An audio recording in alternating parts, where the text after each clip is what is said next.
सांगली मिरज कुपवाड शहर महानगरपालिकेचे उपमहापौर गजानन मगदुम यांच्या जनसंपर्क कार्यालयाचे उद्घाटन।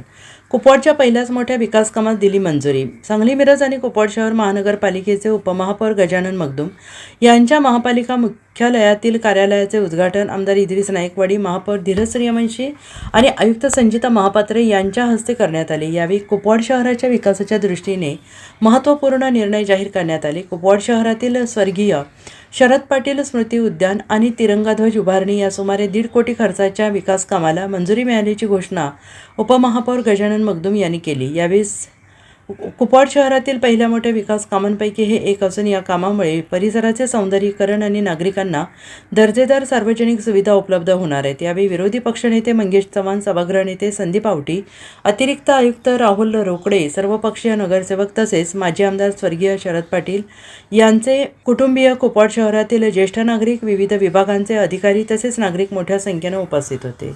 महापालिका इलेक्शन होऊन 4 महिने होऊन गेले। महापालिकाचं इलेक्शन झाल्यानंतर लगेच आचारसंहिता लागली होती विधान परिषदेची, म्हणून प्रशासन काळामध्ये उपमहापौर केबिन वापरलेली होती, त्यात मोडतोड झाली होती। बसायला इथं जागा नसल्यामुळं रिनोव्हेशन केली होती, त्याला 4 महिने गेलं आणि आज रिलेशन झाल्यानंतर पहिल्यांदाच आज मी या उपमहापौर केबिनमध्ये येऊन बसून कुपवाडमधलं आमदार कैलासवासी आमदार शरद पाटील सर यांच्या स्मृती उद्यान आज एक आपण महापालिकेच्या वतीनं मंजूर केलं। त्याला तत्वता मान्यता पण आयुक्त मॅडमने दिले। त्यासाठी आपले आदरणीय